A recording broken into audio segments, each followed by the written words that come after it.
నమస్తే, welcome to Pallavi TV. నిత్యం రాజకీయాల్లో ఒకరిపై ఒకరు తీవ్ర విమర్శలు చేసుకునే ఇద్దరు ప్రత్యర్థులు. కానీ ఒక కుమార్తె విషయంలో మాత్రం రాజకీయాలకు అతీతంగా నిలిచిన ముఖ్యమంత్రి. ప్రస్తుతం దేశవ్యాప్తంగా చర్చనీయాంశంగా మారిన ఈ ఘటన ఉత్తరప్రదేశ్ రాజకీయాల్లో కొత్త సందేశాన్ని ఇస్తోంది. సమాజ్వాదీ పార్టీ అధినేత అఖిలేష్ యాదవ్ కుమార్తె అదితి యాదవ్ పై సోషల్ మీడియాలో కొన్ని అభ్యంతరకర పోస్టులు, అసభ్యకర వ్యాఖ్యలు వైరల్ కావడంతో వివాదం మొదలైంది. ప్రస్తుతం లండన్ లో యూనివర్సిటీ కాలేజ్ లండన్ లో చదువుతున్న అదితి యాదవ్ ని లక్ష్యంగా చేసుకుని సోషల్ మీడియా వేదికగా వ్యక్తిగత దూషణలకు పాల్పడినట్లు ఆరోపణలు వచ్చాయి. ఈ వ్యవహారంపై సమాజ్వాదీ పార్టీ నేతలు, కార్యకర్తలు తీవ్ర ఆగ్రహం వ్యక్తం చేస్తూ పోలీసుల్ని ఆశ్రయించారు. విషయం ఉత్తరప్రదేశ్ ముఖ్యమంత్రి యోగి ఆదిత్యనాథ్ దృష్టికి చేరటంతో ఆయన వెంటనే స్పందించారు. రాజకీయ విభేదాలు వేరు అని, కానీ మహిళల ఆత్మ గౌరవం విషయంలో రాజీ ఉండదని స్పష్టం చేసిన యోగి ఆదిత్యనాథ్, కూతురు ఎవరికైనా కూతురే, ఏ ఆడబిడ్డపై అయినా ఇలాంటి అసభ్య వ్యాఖ్యలు చేస్తే సహించేది లేదు అంటూ కీలక వ్యాఖ్యలు చేశారు.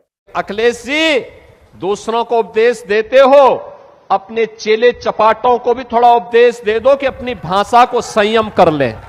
दूसरों के प्रति टिप्पणी करने के पहले स्वयं भी सोचा करो कि उनके लोग किस प्रकार की भाषा का प्रयोग बहन और बेटियों के प्रति, बुजुर्गों के प्रति, दिवंगत लोगों के प्रति और वरिष्ठ नेताओं के प्रति करते हैं। इसके बारे में उनको भी अपने लोगों को संस्कारित करने की आवश्यकता है। अच्छा होगा उनको समझाओ, और नहीं समझ सकते तो हमारे हवाले कर दो, हम उनको अच्छी तरह समझा देंगे।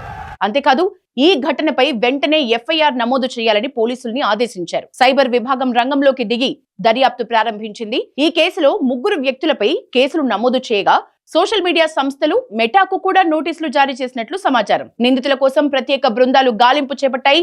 యోగి ప్రభుత్వ పోలీసులు రంగంలోకి దిగారన్న వార్తలు రావడంతోనే నిందితుల్లో ఒకరు వీడియో విడుదల చేసి క్షమాపణలు కూడా కోరాడు. అయితే రాజకీయంగా బద్ధ శత్రువులుగా భావించే బీజేపీ, సమాజ్వాదీ పార్టీ మధ్య ఇలాంటి సమయంలో యోగి ఆదిత్యనాథ్ చేసిన వ్యాఖ్యలు విశేష ప్రాధాన్యత సంతరించుకున్నాయి. మహిళల గౌరవం విషయంలో రాజకీయాలు అడ్డు రావద్దన్న సందేశాన్ని ఆయన ఇచ్చారని పలువురు అభిప్రాయపడుతున్నారు. సోషల్ మీడియా యుగంలో అభిప్రాయ స్వేచ్ఛ పేరుతో వ్యక్తిగత దూషణలు, మహిళలపై అసభ్య వ్యాఖ్యలు పెరుగుతున్న వేళ ఈ ఘటన మరోసారి సమాజానికి ఒక హెచ్చరికగా మారింది. రాజకీయాలు ఎన్ని ఉన్నా మహిళల గౌరవం విషయంలో అందరూ ఒక్కటే అనే సందేశాన్ని ఈ పరిణామం స్పష్టంగా తెలియజేస్తోంది. మరి అఖిలేష్ యాదవ్ కుమార్తెపై జరిగిన ఈ వేధింపుల వ్యవహారంలో యోగి ప్రభుత్వం తీసుకున్న చర్యలపై మీ అభిప్రాయం ఏంటో కామెంట్స్ రూపంలో తెలియజేయండి.